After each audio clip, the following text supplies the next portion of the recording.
Hello, and welcome back to another Inferno coaching and review session. This run is a 55-20-ish run from BFRocket, Jordan, and he is about 80 KC at the Inferno, which is quite high.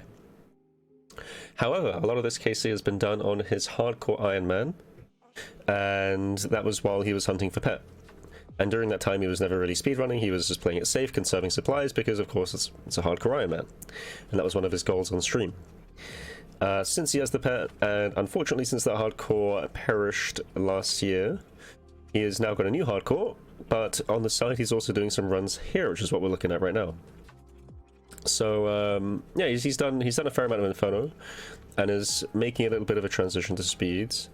And I did offer to just have a look at one of the runs and see if there are any really big issues out there that could be sort of fixed and just instantly corrected to make life easy for himself. So here we are. But I got high hopes for him. I think he's going to make a very good Inferno speeder if he decides to take it a bit seriously and actually send runs consistently. So I'm excited to see what he'll bring in the next few weeks. But yeah, he's done low-level hardcore as well as his main hardcore. And well, he knows his way around the Inferno, let's put it that way. He knows what he's doing. And a lot of what we're going to be seeing here is most likely going to be refinement and little things like that. I'm going to try, it probably won't work, but I'm going to try to avoid all the little things that were sort of really big time saves overall, in terms of like little things adding up that I was doing for Jimmy and Intoxicated, because I don't think they apply too much here. It's going to be more about very small changes for Rocket that end up being good time saves. Rather than sort of like all the little things that will add up. It's just going to be, that doesn't sound right at all. it's gonna be like more of the macro, less of the micro, I feel. So anyway, we'll see how this goes. As far as understanding what to do in terms of going fast, I mean, I think he understands pretty well. It's like, make sure to kill blobs first and get a hit in with something. That seems all okay. So I know I've neglected a couple of waves here in favor of a slight more, in favor of an intro sort of thing, but first thing I've noticed, at least at this wave, is that he was praying range against the mini blobs, and it is currently better to pray mage in this gear. So right now, again, range pray, mage pray will end up saving more HP on average, especially since the range stat is fairly high and the mage defense is not.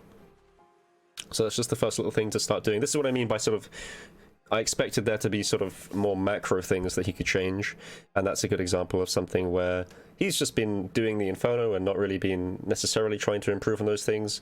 And it may be things like that that are missed out that will end up being such small changes to the actual way he does the Inferno, and yet they'll have a big impact on, in this case, HP. The other thing to note is, of course, he's not using low RAM, he's using high RAM, which is all good.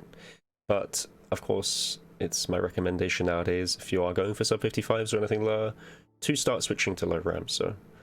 But, yeah. All this right here, I don't really fault any of this. This is fine. Again, Rocket very much knows what he's doing for the most part. I will say he has no tile markers, interestingly enough.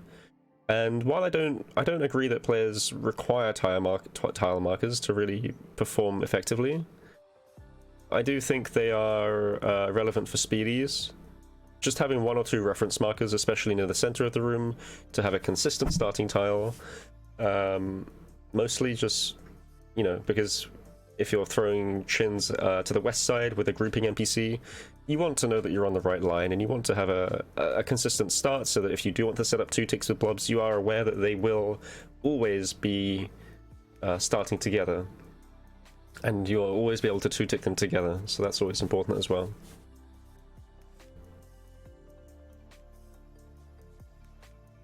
At these early waves here, I recommend starting the wave always with range pray. While, sure, the bat may not be that close to you necessarily, but having a pray up is always nice. There's no reason to take it off. And yes, remember, he is 82 prayer on this account currently, but so, you know, there's something there to be aware of, but it's definitely okay. Definitely okay to camp a little bit more prior. But I do recommend that getting to 97 on this account, it's a little bit of a GP sink for it, but it'll be much more worth it for sure. And again here, just gotta make sure to pray a mage from any blobs where applicable. Or all the time, actually.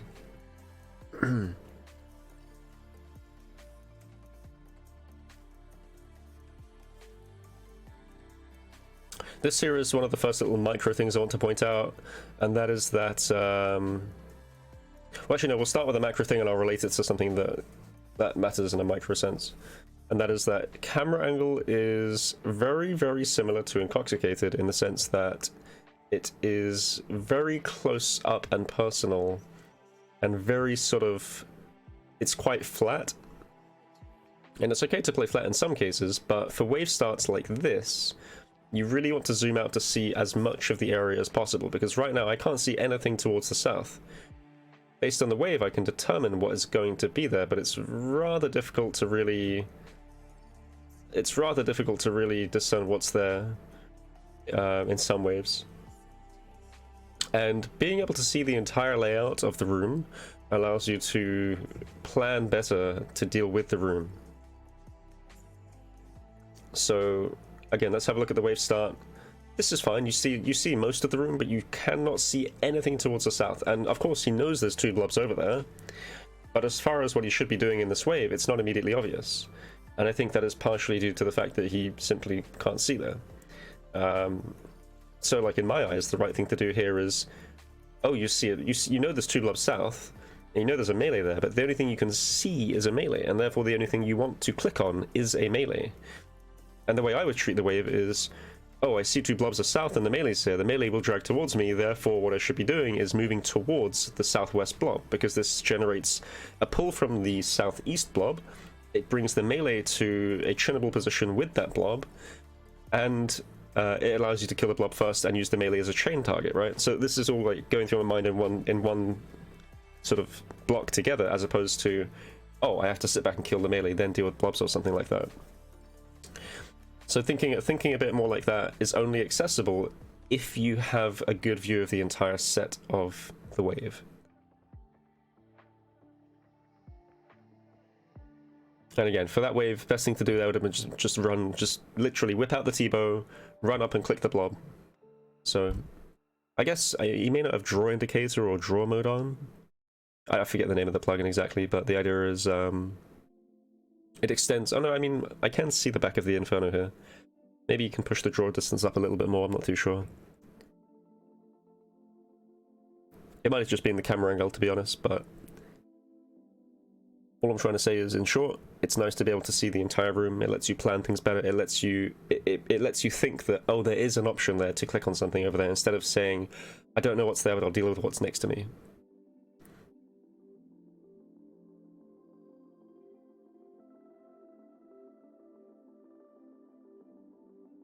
The next thing I think I'd like to point out is yet again another little macro thing, and that is to mark the hull of each NPC, the tile hull of each NPC.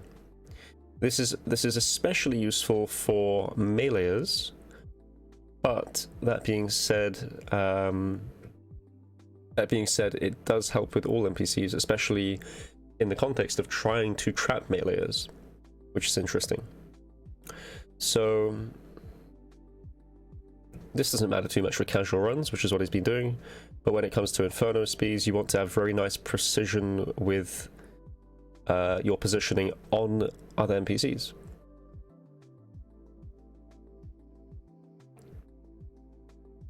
That's a very awkward kill there, fortunate.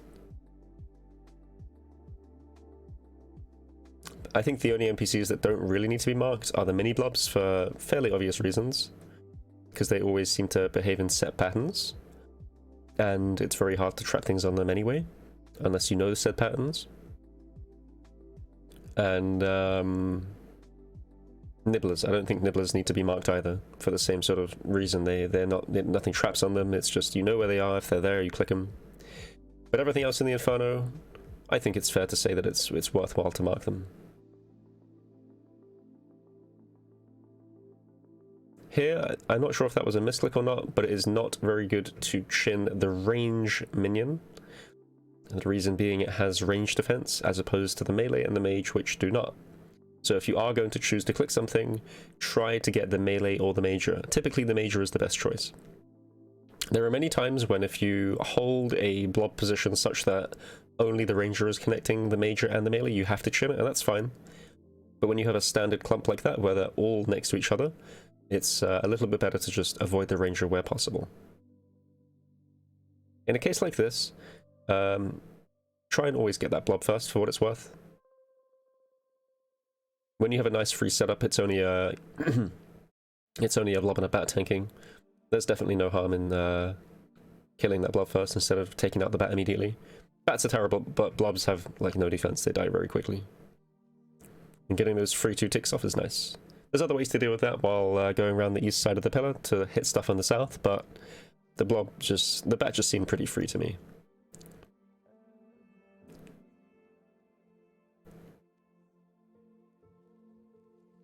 This was a good move, bringing around that blob, and then now we're going to bring the ranger in.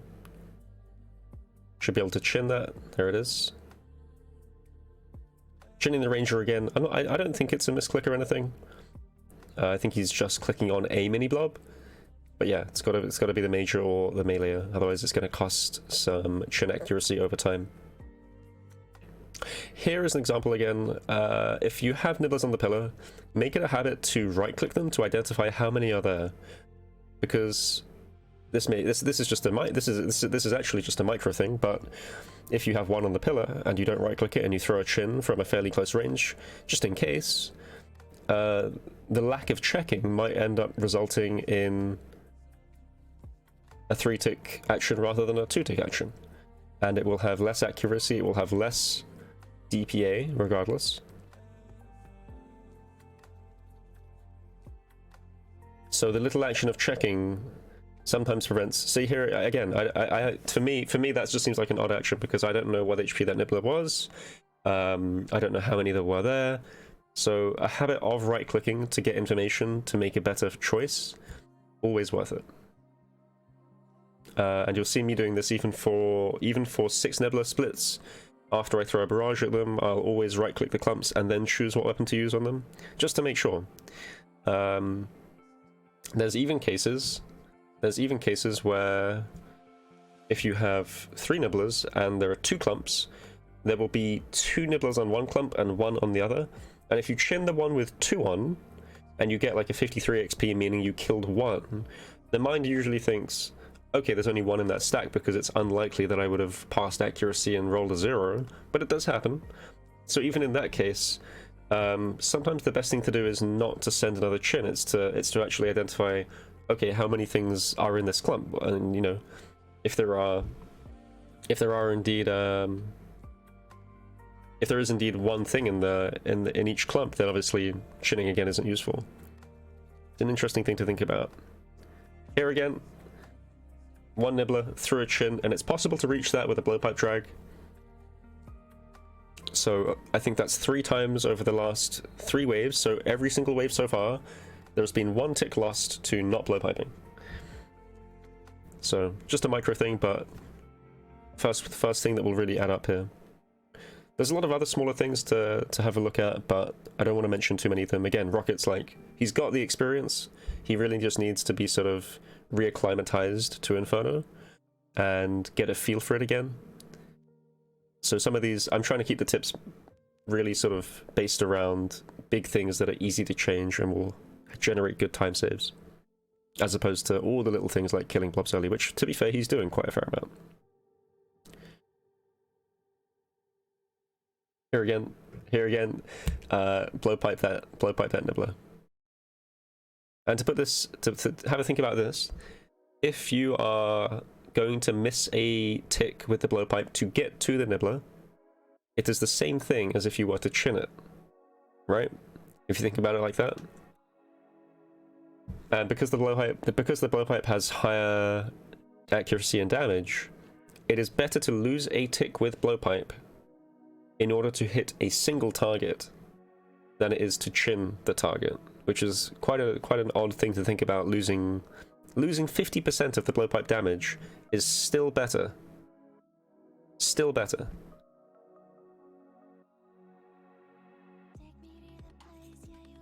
But yeah, moving on.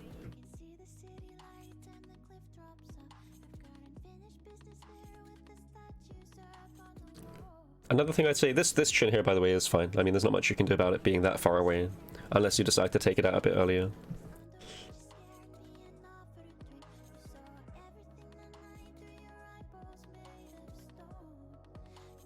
This is a good decision here to stay over. He already has the 2 ticks set up. There's no need to do anything about this. He needs to identify the melee is not going to drag correctly, and therefore he needs to move back, which he just about did with a flinch. That's a scary one, though. That's difficult to analyze and take care of. Monka just about got away with it.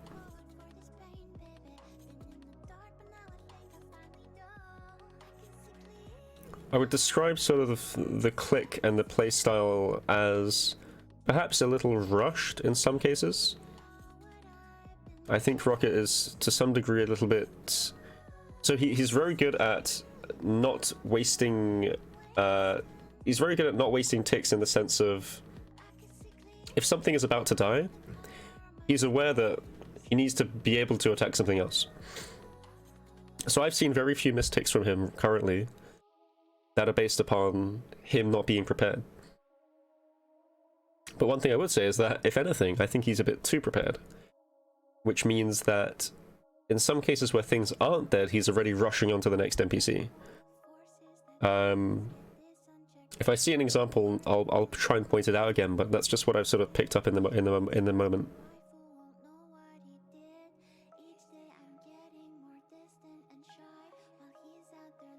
But there is a necessity in a lot of things to make sure that you're confirming kills with NPCs. Barraging for some HP here, totally fine.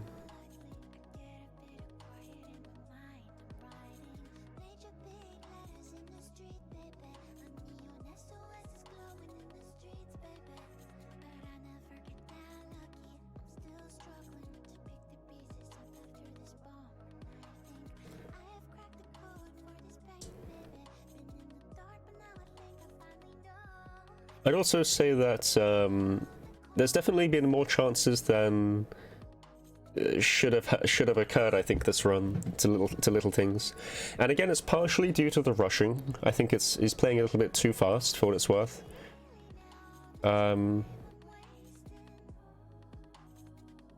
I also think it's damn, I actually forgot what I was gonna say. Come on, brain. Oh well, that tip's lost to the void. I was just enjoying the gameplay. Ah, there we go. So you see that he right-clicked that clump to check it. That's the kind of action you want to see in order to check on nibblers. Unfortunately for Rocket, this is one of the most annoying spawns when it comes to this kind of thing, because if that nibbler over there just doesn't want to die, then there's not much you can do, and it's going to be a big tick loss every time. A note on chin usage, since I just saw a very suspect chin, and I'll go back to this. I haven't covered this in a video yet. Watch this chin very carefully. I'm going to go on a rant about chin usage here. So we see he's got a chin here, and he throws another chin there. I don't know if that chin there was like on purpose. It seemed like the first one was and the second one wasn't. But it's a good enough time to cover this topic because I haven't done it yet. So when using chins, and if you're tagging something from afar, in order for the chin to be effective, as opposed to blowpiping for single targets, as opposed to double targets, because then double targets always, you know, almost always chins. In order for that chin to be effective, you have to be dragged onto the NPC. If you're not dragged onto the NPC, in other words, when you throw your chin, you are standing still and not pushed towards the NPC, it means that you would have been able to blowpipe the NPC more effectively than you would have been able to chin it. And this catches people out in one specific spot.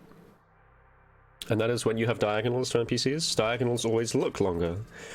And I suppose geometrically in distance, they are in fact longer. But when it comes to RuneScape tiles, we know this is a lie. If you're 10 tiles west of a target, it's the same as if they were 10 tiles west and 10 tiles east. And this throws players off, it throws me off, it throws everyone off. And all this is to say that if you are on a diagonal to a target, you are closer than you think to the target in most cases. And therefore chinning is probably not the best option. As opposed to if you are a straight line away from the target, you can expect that you are in fact as far as you think you are. And this is just something to think about when judging when to use chins, that's all. I actually remembered my point from when just a second ago when I forgot, and that was that I think Rocket's getting sort of, it's not really flustered, but having to play very sort of carefully in an odd way and on very low HP a lot of the time. And that's because he's pushing the chin usage as far as he can do, and that's fine. But there's really no need to take chins as far as he is right now. That's the kind of thing you want to be doing when you're pushing from even sub 50 to sub 49 and beyond, I think. I think there's more value in playing safer currently, and really playing with higher HP gives you more options. It's not something that you necessarily think about, but it's relevant to have high HP to open up your options. If you know, some cases, again, you may be tanking a blob while you prey flick a mage and a melee in order to position yourself better. And if you don't have the HP to tank the blob, then you close off that opportunity that you would otherwise have to tank and reposition. It's quite underrated in the Inferno, but people don't often really think about the fact that they do require a good position a lot of the time, and that positioning matters more sometimes than the damage output that they're currently doing, and in some cases the ticks that they are sometimes generating. Here's a good example of what I was talking about a bit earlier about how I think Rocket is rushing kills. You know, in my eyes, I think he's seen the XP drop and he's been like, that's pretty close, I'll go for it. But the reality is, with a 2-tick blowpipe and an NPC like the bat over there, there's no harm in confirming that blob is very, very dead before running after that bat. Because now we have a position where he's out of position, he's chinned the running NPC, the melee's dragged away, and now it's been 3 chins used up instead of just 1 chin and a blowpipe.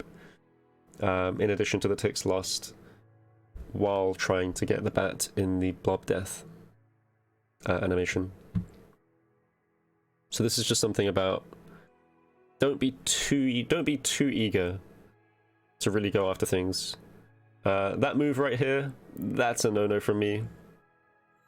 Saving pillars, sure, it matters, but not on 40 HP anyway.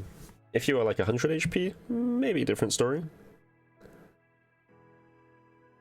For these kind of waves, the way I personally play them is if it's blob and major plus X amount of bats, I'm perfectly happy to stand in the center of the room and stay in the center of the room and burst down the bats and kill them. It's not always the best option, but it works pretty consistently, and as long as you're using your stand doses up and have enough HP to repot with Divine, then the bat drain isn't really a problem. Good movement here, making sure to get a hit on the blob, not waste time. But, as before, if you remember what I just said about the double blob waves, or blobs plus major waves, starting in the center of the room is acceptable, if not good. And it means that you don't have to worry about all this weird stuff. You can just set up a 2-tick immediately, and then get back to dealing with blobs and nibblers and stuff, or deal with the nibblers during the wave if you have a 2-tick setup. It's a good chin there, nice little setup. Yeah, so Rocket definitely has a habit of playing range against these guys. It's the smallest little thing, but it's definitely not good. T-bot on the blob there. Blood piping from a distance would be better.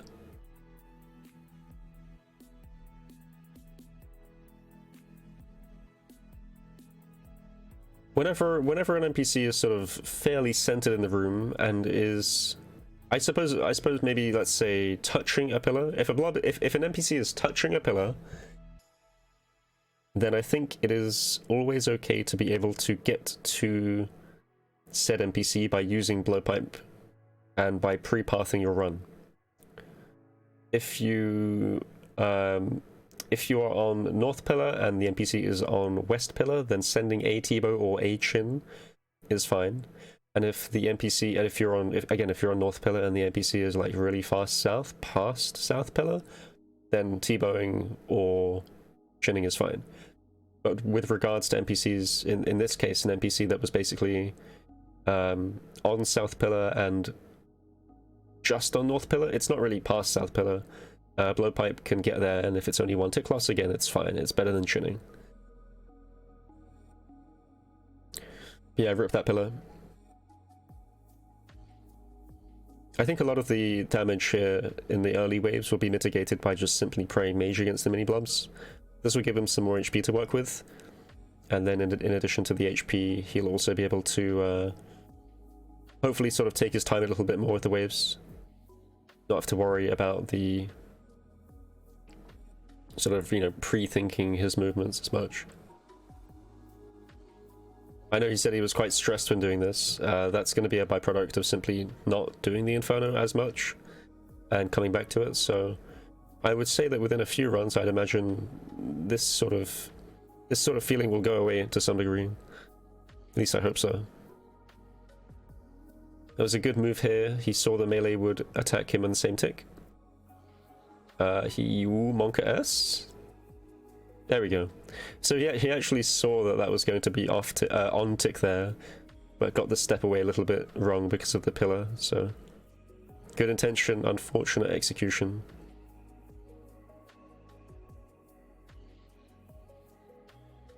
At this point, I'd start pulling the bats around the pillar, and he does exactly this, or prepares for it at least. Wasn't quite a pull around, but see, this is what's very interesting about this run, is that like he knows what he's meant to do, and it's like it's more of a case that he's trying to play catch up.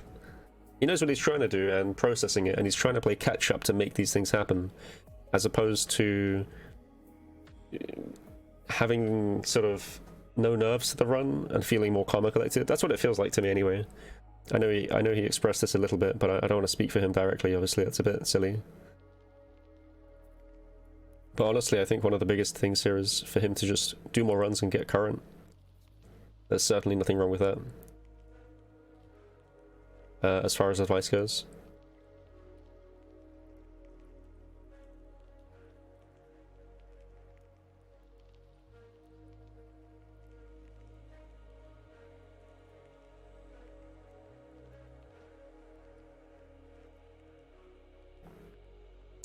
Another thing is, I think in a lot of his runs, he's been playing quite not safe in like a classical safe sense, but safe enough that he's not sort of been pushing up the field and making headway into the wave. Sounds very silly actually now I say it like that, but for example on this wave that just occurred, I'll zoom back a second. A really nice alternative to a wave like this, instead of ducking behind the pillar, those nibblers aren't going to North Pillar in the first place. There's no ranger on the field. What you can do in this case is you can move up the field and attack the major directly, using the blob as a safe spot for the melee and also the bat. And if the bat does get round, then just kill the bat. This solution here is by no means bad in any way, shape or form. But the other solution, where you would come towards the center of the room and use the melee and use the blob as a safe spot for the melee, allows more options. Primarily, it allows you to immediately attack the major, which is very valuable.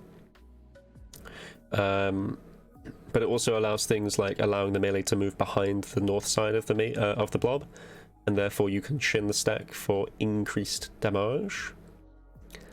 So there are definitely other plays in a lot of these waves that would generate potential time gain, as opposed to like the standard here.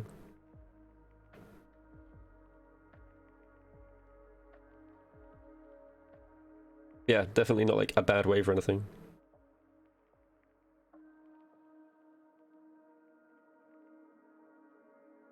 Nice little chin there. Bat's going to get on, but it should be able to delete that pretty quickly.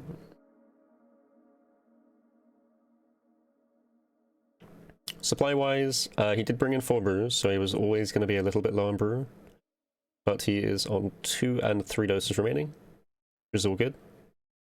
And for wave 47, so at wave 50, I like to personally have 6 Sanfews remaining. There is one on the ground as well. So he's running about, well, he's running a lot of Sanfew. His flicking's good though, so I mean, there should be no problem with the amount that he has, even on 80 prayer. But with that extra one on the ground, I think it's probably a little bit overkill. So we could always drop down to either an extra stamina, if he wanted to run around a bit more, or an extra brew to help pot up during the waves that bit more. This is really good intention here. Just getting a nice major and double blob flick set up in whatever way he likes. Not quite on tick, so he's alternating, which is again perfectly fine. This is literally what I do. But the one thing to note is that Blowpipe has 2-shot capability on the blob, and killing them and generating mini blobs as well as having the potential for a respawn is really bad. So minding the HP of that blob there when he was preparing to go for a hit on the major would have been a good shot. That is a major tank, come on guys. And this is killing that blob there, I think is fine, because the major is such low HP at this point in time that that's acceptable. And if you're going to chance the respawn, then fine, it's one hit, it's like a 1 in 10, right? So, but again, before going on to the major, definitely being a bit more careful. And if you hit the blob once and you see a confirmed XP drop, really checking that that is in fact the correct amount would be good. This is good movement here, making sure to stay on that side of the pillar. When I say that side, wow, okay. I don't know where Rocket learned that move, but that's I'm stealing that for my runs. There's no way that was. Can we just have a moment to appreciate that movement? That's pretty cool. Was this like? Wait, no. I might be overthinking things. I thought he did that on purpose to like set up that melee trap. It might just be that the melee and okay, no, the melee and the major were off tick. Then he was just setting up an off tick. It didn't matter how he did it.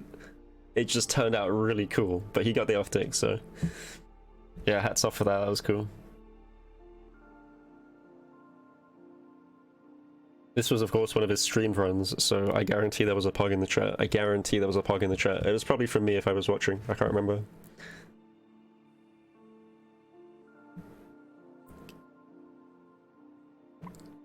Another interesting thing is that Rocket currently does not play with a timer, in-game timer. This is personal preference. I didn't like playing with one for a very long time either. Oh, here's another thing as to why draw distance matters. I'm gonna pause this wave to illustrate the point even further. Remember how I was saying, like, when you start waves and you can't see really far down south because of your GPU rendering, if you don't know what's there, you can't necessarily like plan the wave properly. And while this doesn't matter too much for the early waves, you know, for example, there was that one wave with 2 blobs south and a melee over here. It's like, well, you know the melee's there, you must know the blobs are down there. And if you wanted to go and approach the blobs, you can go and approach the blobs. But when it comes to a wave like this, Rocket turns his camera and I literally can't see anything. I don't know where they've spawned. It is impossible to tell.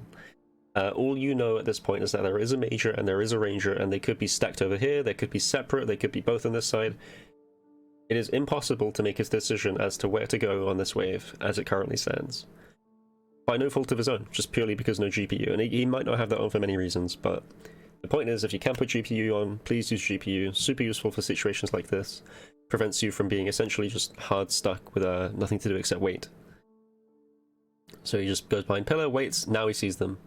But in this time where he's gone behind the pillar, while this isn't an inherently bad move to move here in most cases, most waves, we know that this major is going to be slightly further ahead than the ranger, and if you wanted to, you could always off-tick on the east side here immediately, rather than coming and waiting a tick. It might be that he just does the off-tick anyway, and I suspect he will.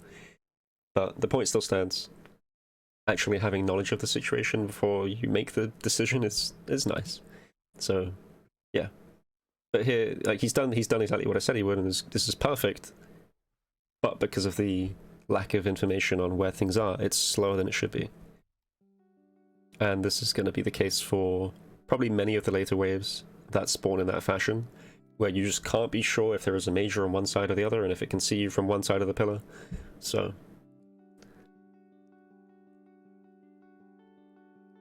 I blame Jagex for that one, though. They need to up their draw distance.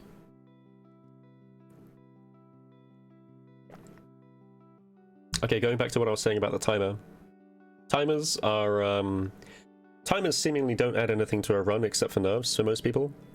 But I'm willing to say that timers are actually very important when it comes to speedrunning. They give you a benchmark to understand where you are currently at. And I mean this in a sense of, in runs where you know you are pacing well, you don't want to throw away the run meaninglessly by doing something silly. So understanding that you are on pace means that you are willing to play safer and think more carefully about the situation. It adds a level of clarity to what you're doing, and that's really valuable. In addition to this, it allows you to change the playstyle that you're working with. So for a lot of the runs I'm doing nowadays, I'm literally just brute forcing the early waves to get really good major splits, and it's working well for me. But before I was feeling a bit more confident with this, I was super scared of doing this because my HP would always be just plummeting to 30, 20, 10, and, you know, just dying sometimes, and that's annoying if nothing else. But nowadays, at least, I can sort of switch the way I play between hyper-aggression and a balance of healing and having that safety net that doesn't generate as many opportunities for tick increase with blob intermission death attacks and stuff, but it does allow you to, again, survive, which is necessary. And so knowing your timer when you're eventually going for speedrun, this isn't just advice for Rocket or anything, this is advice to anyone who is interested in speeds and use timers, of course. But once you get past the nerves of the run and you start to push sub 55 and go towards 50, you want to understand how you're pacing in order to push for your PB. If you know that you are a minute behind on wave, you know, by the time you get to majors, if you are absolutely aware, like, oh, this is like a minute slower than it should be, it's fair to say you can make up a minute through RNG. But it's also fair to say that your chances are becoming less likely over time. So, yeah, in short, it's important to pace yourself and understand how you're pacing to change your playstyle. So, yeah, use timers. Timers are good. Don't be afraid.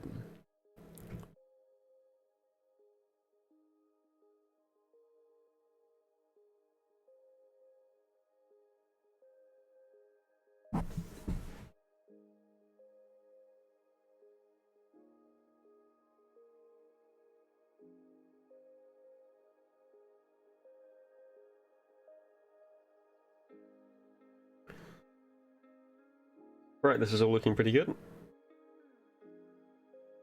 Good movement, instant trap. Unfortunately, one nibbler got away to the south pillar, and I think that pillar is going to go down here. Yep. We'll see if Rocket decides to take on the blob on the south side of North Pillar. I know it's sitting over there right now, and the right thing to do in this situation is to go after that blob, because, of course, you can use it to chin the Ranger if you pull it together. I think he's going to go after the Ranger, though. Rocket, no! This is fine. If you want to kill the blob behind, you can do, and you can still generate a good stack, but it is a slightly nicer stack to work with if you are standing on the south side of North Pillar, and you can pull the Ranger towards you into the blob clump. So, like, if you see in this instance, the melee did not path towards the Ranger. It's just standing there. Sorry, the Ranger didn't path towards the Major. The mini blob didn't path towards the Ranger is what I'm trying to say, and failing.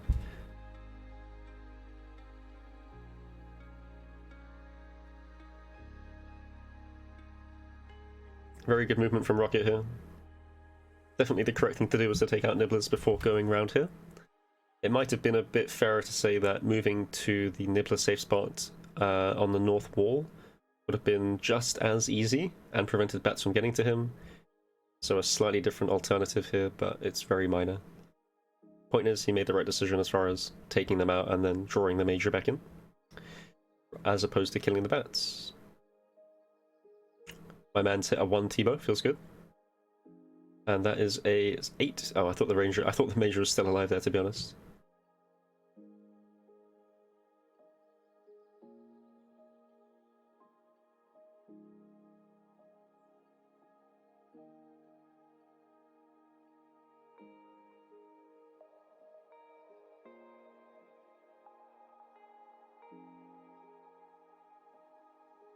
He's praying mage for mini blobs, but he has chinned the ranger, so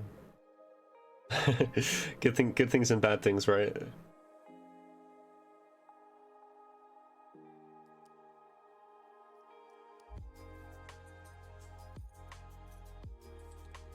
Interesting T-bow. That's probably going to kill the mini blob, which is not what he wanted, but yeah, this will cause some issues. I don't really like the idea of T-bowing mini blobs with the major alive in this kind of situation. There's definitely times when it can be good, but not many. Dealing with the hassle of mini blobs is just awful. The worst part about a respawn blob, for those that may not know, is that all NPCs that respawn with the major are half HP when they respawn. The exception to this is the bloblets. The blob will be on 20 out of 40, but all of the bloblets will still be on 15. I don't know why this is the case. I don't think it's a necessarily bad thing from Jagex, but it's just confusing, and it shouldn't be like that. Or it's, you know, if it can be like that, but it's annoying. Basically, I'm trying to voice my frustration.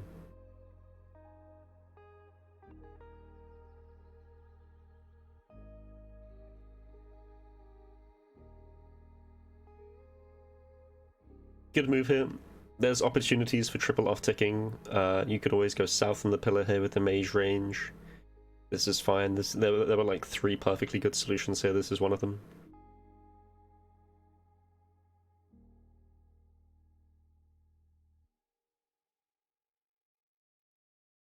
That's a bit of a big blowpipe spec. 48, not bad, not bad. As I always tell people, this is a good time when you start to get to the later waves and it slows down a bit, so you have like a range mage melee. There's less NPCs in the room and you can take a bit more time to sort out your inventory. So at this point in time, moving all your potions up to the top left of the inventory to keep them in a more concise location and together and decant them, whatever you may do, it goes a long way to making sure that your clicks have less distance to travel and that you have more accessibility to them. This is especially true for Zuck, so it's always recommended from me that you do this for Zuck. At this point in the wave, though, it's pretty optional, really. There's no good or bad timing to doing it.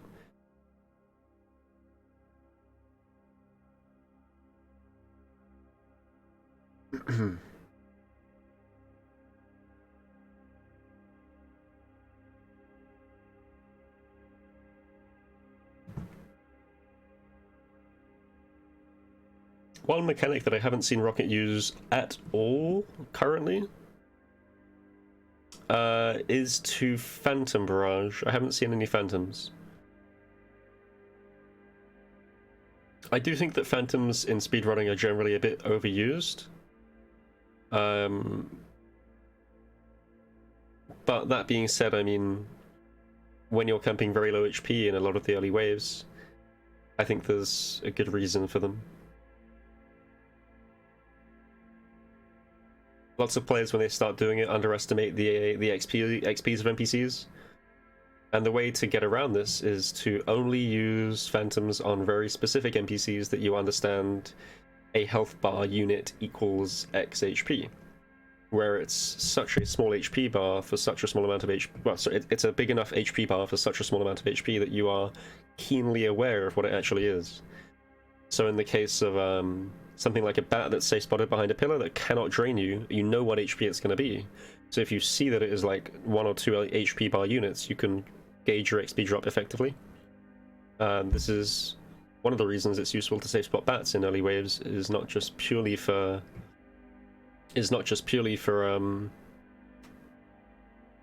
safe spotting to prevent the drain from them, but also to be able to phantom them when necessary and not have the drain affect you. But things that come to mind, of course, very low HP rangers always make good targets due to their defense. But if not low HP rangers, then bats, which are safe spotted, are ideal. And singular, range, and melee mini blobs are ideal. Of course, using the major does work, but it's a bit awkward, and if you ever do mess up the timing, then you're not as likely to actually KO it.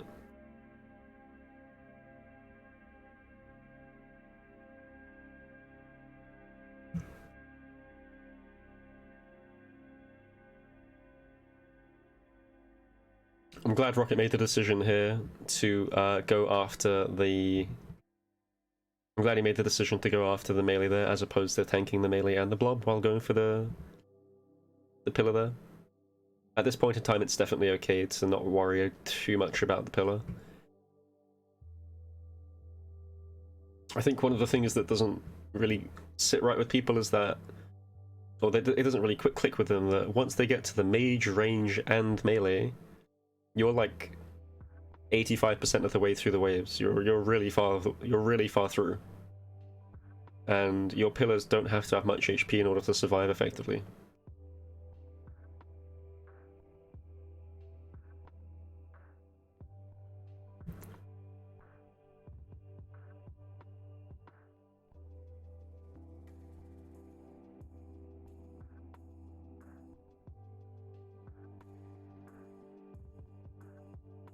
Nice barrage. One hit on the blob and come around. There it is. Perfect. That bat's going to draw in, and what you could do here is to actually move back around the north side of the pillar, praying range on the T-bow cooldown, and come back around so the bat is safe spotted. Just one of those little things that's available to abuse. Really makes almost no difference to the run, but little smooth things like that just help space things out. Really helps when you incorporate it. Good intention here, but the melee did cause a couple of issues. Can't blame him too much for backing off there.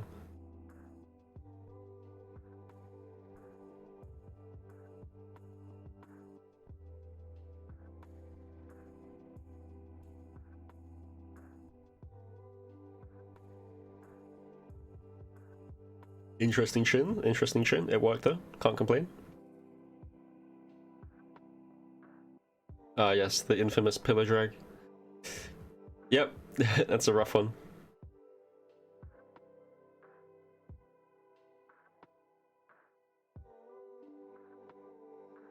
Good off tick.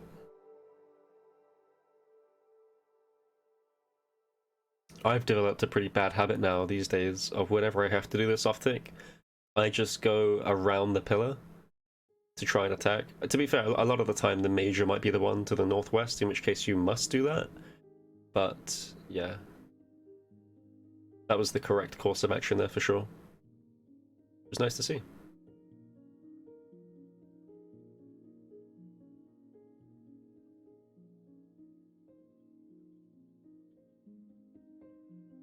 I think it's fair to say the more complex the wave gets for Rocket, the better he tends to play.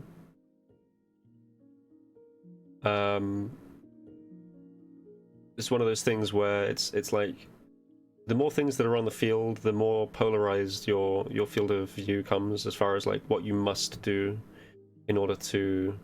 Oh, look at that chin! Yeah, the more polarized the set of actions becomes, because your goal is to always kill the major. So as long as you understand the basic off tick, there's less like micromanagement to work on. I know I said a lot of Rocket's issues with speed right now are going to be macro, and I think they are, but that doesn't prevent him from losing some time to the micro things that are causing sort of macro issues, if that even makes sense. It's the small things that like add up, like just overall HP control and stuff like that. I fear I'm misusing terms a little bit, but the reality is I think I'm running out of stuff to say, because from now on it's going to be just Rocket clicks NPC correctly and they die, so yeah.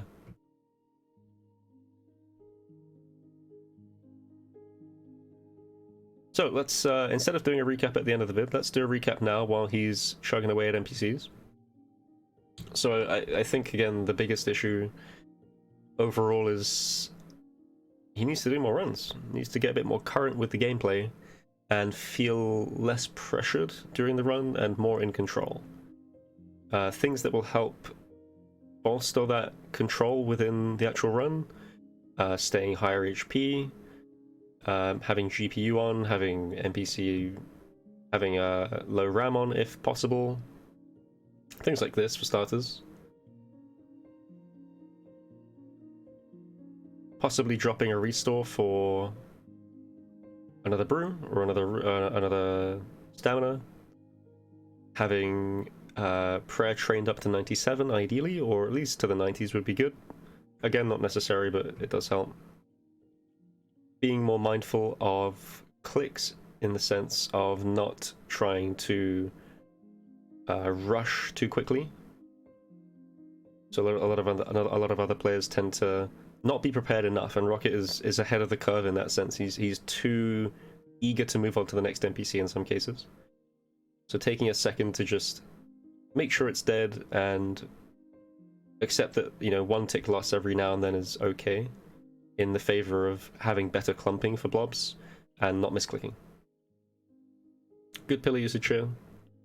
Goodbye, Mr. Major, for a nice 89. Very good.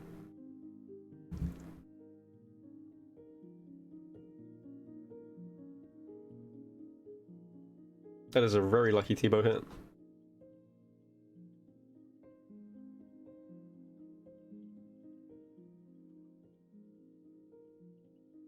I think it's fair to say that Devout Boots, if he doesn't fancy training the prayer too much, would be acceptable as well.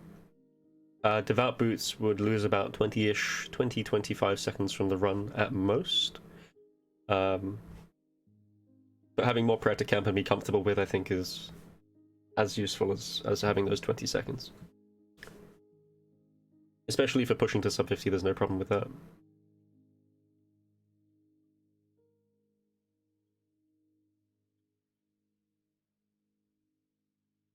Little note on Jad here. It's totally okay to, when you see healers spawn, it's not actually necessary to throw a chin immediately. It's favorable to lose up to 2 ticks when chinning your first target on Jad in order to make sure that you get a clump, right? If this makes sense. So if there's 2 healers, just say 2 healers coming towards Jad, well, it depends. If a whole lot of healers are going towards Jad, sometimes it's better to just grab them as soon as possible to prevent the healing from occurring from, like, all of them.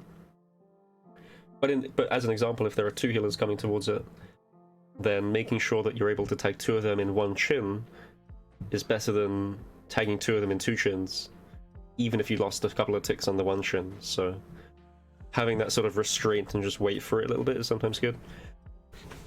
This is only super worth it when it comes to single Jad, because it has 5 healers, provided you're getting a clump of like 2 or 3. If you're getting just like 2 healers instead of like all 5 of them in one go, maybe it's not as worth it. Because at that stage you're letting them heal Jad too much, like the whole group of them. But for triples it's relevant advice, because for triples they only have 3 healers.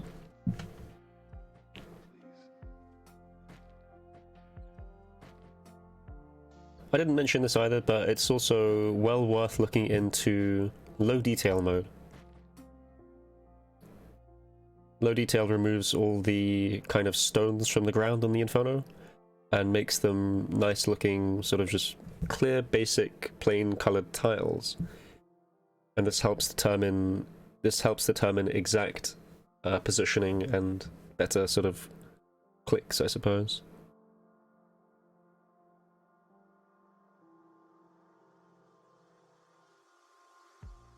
Very optional though. Some people don't like the minimalistic, some people like the open sort of ground, which is fine. But thought I'd mention it.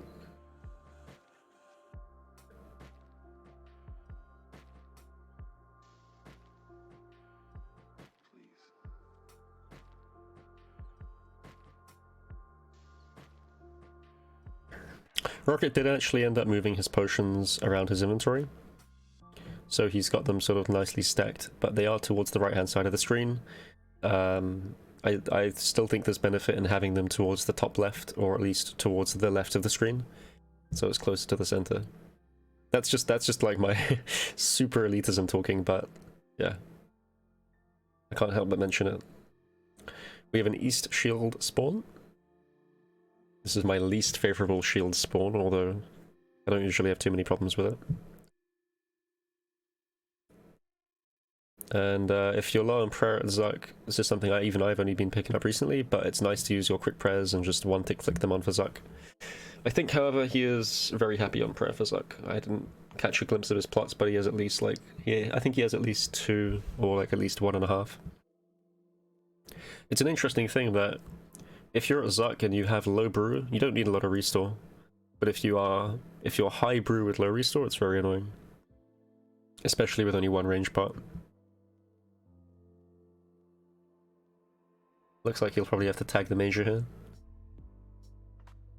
In some cases on this rotation, if you're not comfortable flicking sets, it looks like he is, but for those who aren't comfortable flicking sets, like myself, it's favorable to lose like 1 or 2 ticks on the extra bow hit that you could get, and instead go after the ranger a bit earlier. You can also throw the chin from next to the major tile, if you really want to get rid of it. But it's something like a 1 in 100 for that not to actually work, so yeah. This is a no stam Zuck and an 81 agility, it should be fine. As long as he's not being as long as he's not running left and right repeatedly, it should be fine. I'm yet to test this, but I think you are able to just, at 99, I think you are able to just run non-stop and never run out, even on like a 5-minute Zuck. It's quite surprising. So because of his low brew count, he's opting to kill the major here. Definitely nothing wrong with this. I do not believe he has experience with a major Jad skip as of yet. And I don't know if he's done regular healer skips with Jad. I think he must have tried at least once. But of course, that's not something really... You could definitely do it with this amount of supplies. It would be a little bit RNG though, so definitely nothing wrong with him doing just a Jad skip in this. Hello Jad, looks suck, very good. Also fair to say that being able to see Jad at all times is quite valuable. When it comes to doing Major and Jad as a skip, for whatever reason, at least for myself, I find that the Major gives you a sort of length of time to understand when you expect Jad hits to be. Whereas if you're doing just a Jad skip, a lot of the time you end up just imagining that Jad isn't really there because you can't hear the range attack. So when the mage one comes, or when you're praying Zuck hit, by the way, but when you're praying mage and a range hit comes in reverse, if you're not ready for that or you don't switch your prayer back, it's going to cause issues. For Rocket, he's got a good habit of switching to range pray no matter what, and then only flicking for mage pray. But this is something that uses up extra clicks. So while it's not a necessarily bad habit, it is not ideal, I don't think. This, of course, again, it gets easier. Funnily enough, it gets easier when you do Major and Jad skips, thanks to the timing of the Major.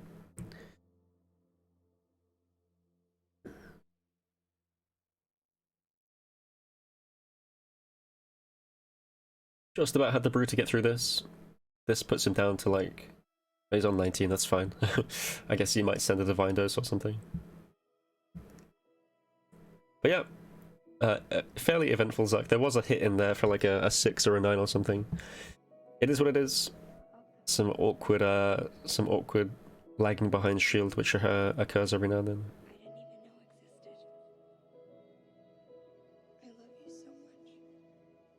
Overall, big potential, and I hope he sticks with the runs.